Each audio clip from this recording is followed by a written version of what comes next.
Hai guys, apa kabar kalian semuanya? Semoga selalu baik-baik saja ya, dan selalu bahagia. Dan sebelum nonton, ditekan dulu subscribe dan like-nya, dan tekan juga notifikasinya, supaya tahu setiap saya upload video baru. Supaya tahu ceritanya, mari kita bahas.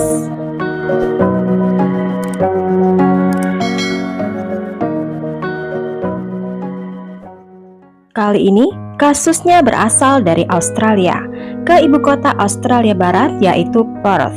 Salah satu penduduk kota ini adalah Mary Collins yang pada tahun 2020. Mary berusia 66 tahun. Dia menjalani gaya hidup yang lebih damai. Dia memiliki 6 saudara kandung, 1 orang adik laki-laki yang paling muda, bernama Wayne Johnson. Mary adalah aktivis di gerejanya dan beraktivitas di banyak aktivitas gereja. Dia senang membantu orang-orang yang membutuhkan. Dia memiliki bakat di dunia mode dan kehidupan rumah tangganya.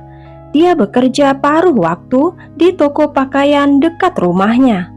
Pada saat Mary berusia di pertengahan 20-an, Mary sudah punya cukup uang membeli apartemen di Washington Garden yang terletak di jalan Leonard Street di tenggara pusat kota Perth. Ini menjadi rumah pertama dan terakhirnya. Karena 40 tahun kemudian, dia masih tinggal di situ. Wajar saja, karena apartemen itu berada dekat kota dan menghadap ke arah kota. Ada 4 kamar tidur, 2 kamar mandi, dan pemandangan yang sempurna. Mary melalui masa muda, pernikahan, dan suaminya meninggal muda di tahun 2001 di rumah itu. Dia hidup tanpa anak sendirian di rumah itu. Mary merawat rumahnya dengan baik karena banyak kenangannya. Pada tahun 2020, rumah itu mengalami renovasi. Dia memiliki kehidupan sosial yang kaya raya bersama keluarga dan teman-temannya. Walaupun hidup tanpa suami dan anak-anak, walaupun dia sudah tua, Mary masih bisa menggunakan handphone dan komputer. Dia selalu berkirim pesan dengan teman dan keluarganya setiap hari. Pada hari Minggu Paskah, agak tidak biasa ketika dia tiba-tiba terdiam. Pada hari Sabtu tanggal 11 April tahun 2020, seperti akhir pekan biasanya bagi Mary, seperti pagi biasanya, dia minum secangkir kopi. Sebelum dia pergi ke pantai Swanbourne Beach, tak lama kemudian, Mary pergi ke rumah saudara perempuannya Helen di Gunung Claramont. Mary pulang ke rumah sekitar jam 1 siang. Setelah dia melewati pintu depan, Mary sadar dia sudah lupa memberikan Helen kunci cadangan ke gerbang utama kompleks apartemen itu. Apartemen itu baru saja direnovasi dan sudah mengganti kunci. Mary menelpon Helen dan bilang dia akan memberi kunci itu lain hari ketika mereka bertemu. Setelah itu, tidak ada telepon lagi. Keesokan harinya tidak ada telepon lagi. Helen menjadi khawatir. Helen sudah menyiapkan makanan dan jam 10 pagi dia bertanya kepada Mary lewat pesan, apa Mary mau makan siang? Tapi tidak ada jawaban. Helen mengirim pesan lagi 20 menit kemudian. Masih juga tidak ada jawaban dari Mary. Jam 11:30 siang, Helen mencoba menelpon saudaranya yang masih tidak menjawab. 2 menit kemudian, Helen menerima pesan balasan dari Mary.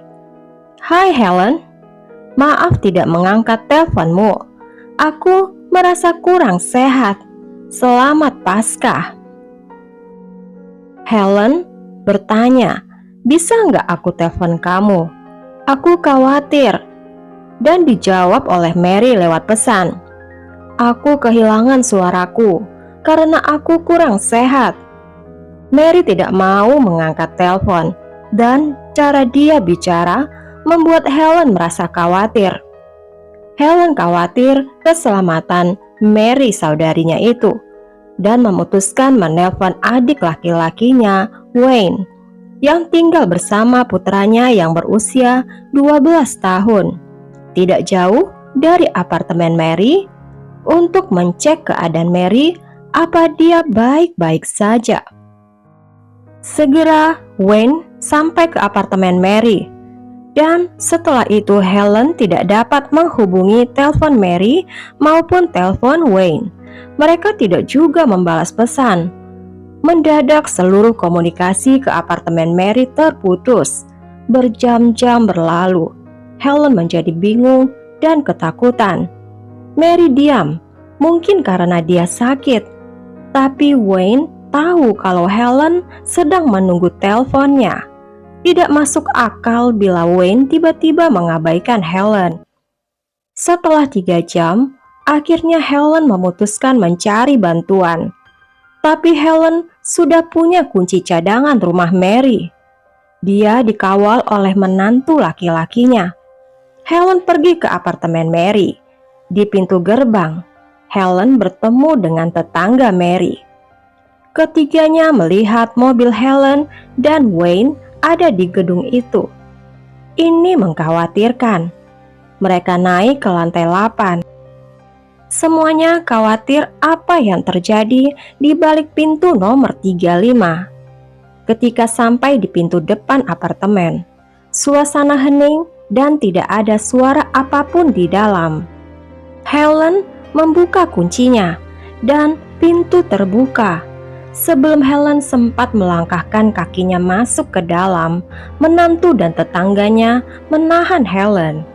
Dari pintu depan, mereka bisa melihat guling besar dan sprei terbungkus dengan tali kuning.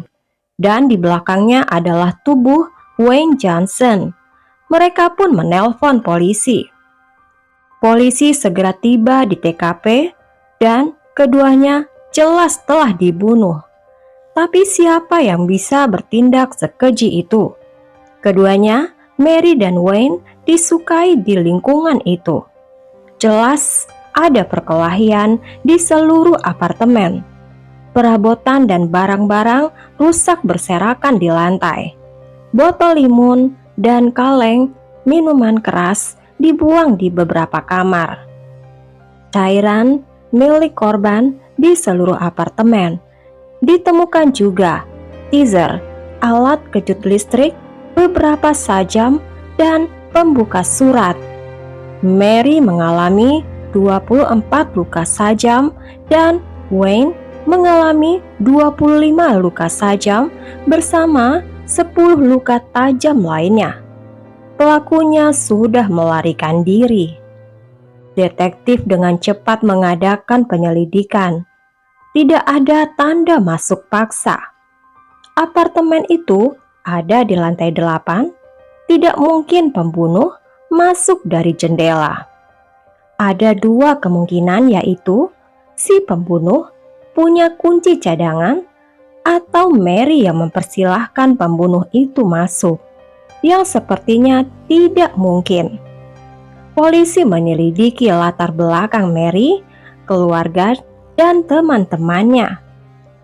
Di antara tetangga-tetangga yang terkejut dan khawatir, polisi berhasil menemukan petunjuk. Polisi mencatat nomor plat mobil di parkiran gedung apartemen itu. Polisi melihat ke jendela setiap mobil itu. Di dashboard salah satu mobil ada kwitansi dari toko lokal.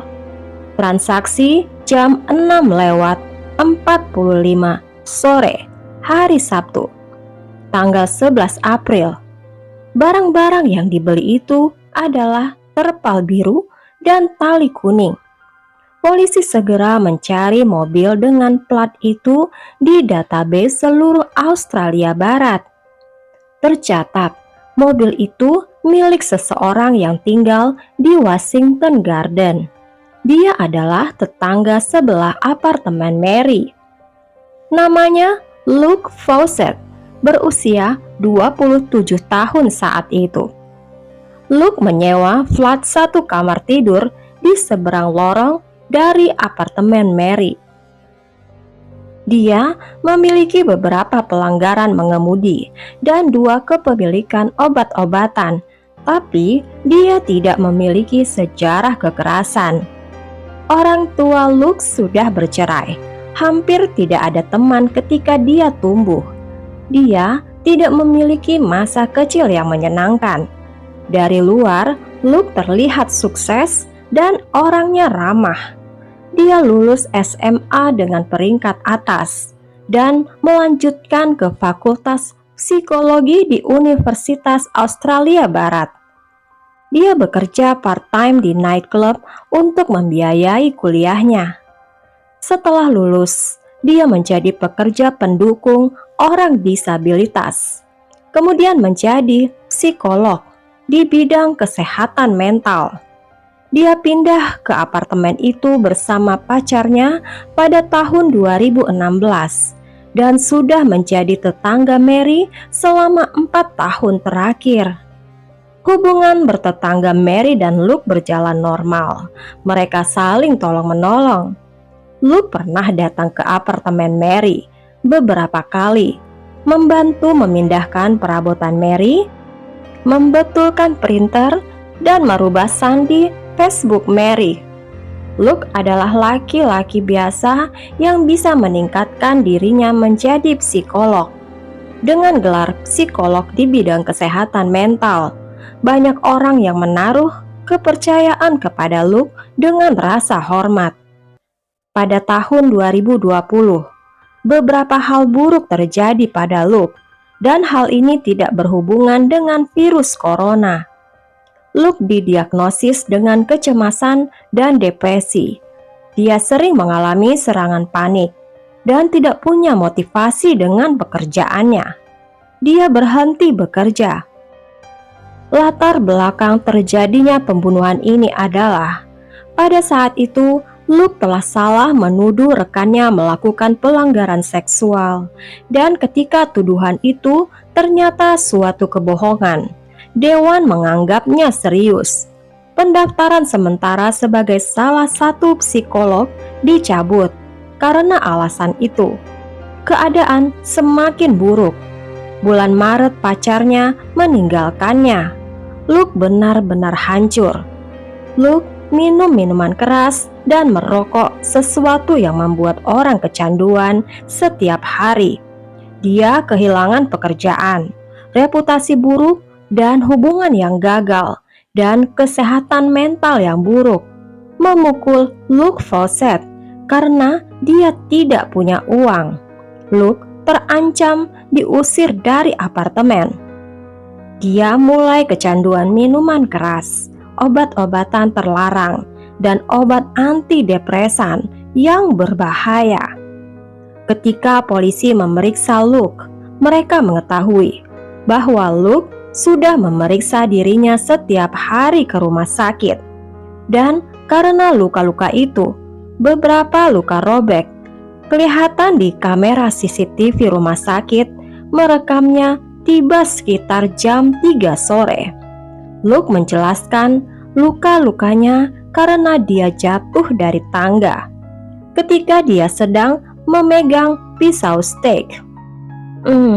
Agak aneh ya, memegang pisau steak di tangga. Akhirnya dia setuju memberikan petugas sampel DNA-nya. Pada malam Mary menghilang, kamera CCTV di toko serba ada lokal menangkap Luke Fawcett. Dia membeli terpal biru dan tali kuning. Tetangganya juga memberi kesaksian. Dia melihat orang asing yang bertingkah aneh di luar apartemennya. Laki-laki itu berjalan mondar-mandir dan menangis. Karena merasa curiga, tetangga itu mengambil fotonya dan orang asing itu adalah Luke. Setelah DNA dari TKP dan dibandingkan dengan DNA Luke, ternyata cocok. Tanggal 13 April tahun 2020, Luke ditangkap polisi atas pembunuhan Mary Collins dan Dwayne Johnson. polisi menggeledah apartemen dan mobil Luke. Luke sudah merencanakan pembunuhan Mary. Sebulan sebelumnya, dia sudah membeli teaser dan borgol.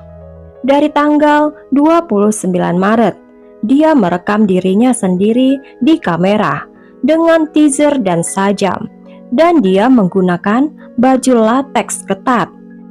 Dia bilang, "Jika kamu mendorong aku, maka aku akan membunuhmu."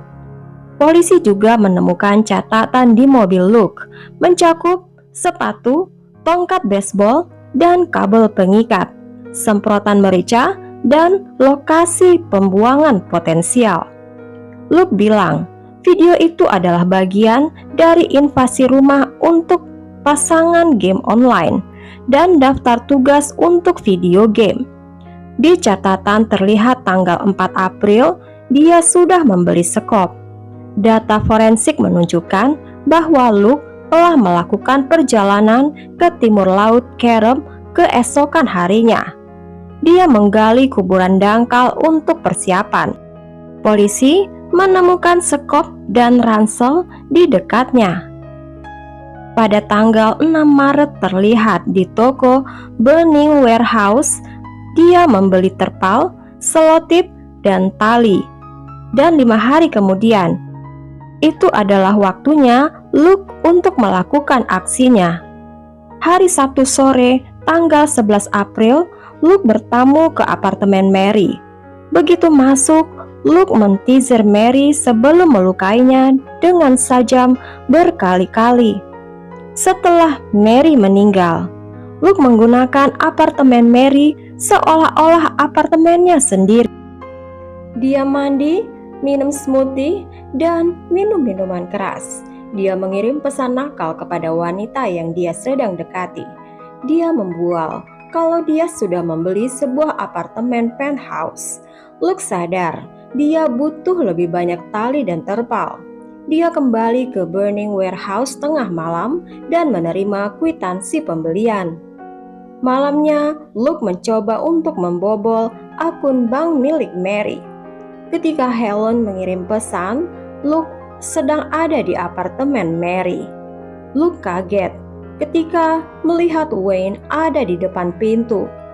Perkelahian sengit terjadi yang mematahkan tulang selangkah Luke. Bahunya bergeser dan luka sajam 4 kali, tapi tidak setragis kematian Wayne. Membuat apartemen Mary berantakan. Jam 2:30 sore, Luke meminta neneknya mengantarkannya ke rumah sakit. Saat itulah tetangga mengambil fotonya. Selama dirawat di rumah sakit, Luke terus menggoda kekasih barunya melalui pesan teks. Menurut pengakuan Luke, dia menemukan Mary sudah meninggal di lantai. Dan ketika Wayne tiba di apartemen Mary, Wayne mengira Luke yang menghabisi kakaknya. Luke mengaku membunuh Wayne karena membela dirinya. Di dalam pengadilan tidak ada yang percaya cerita Luke.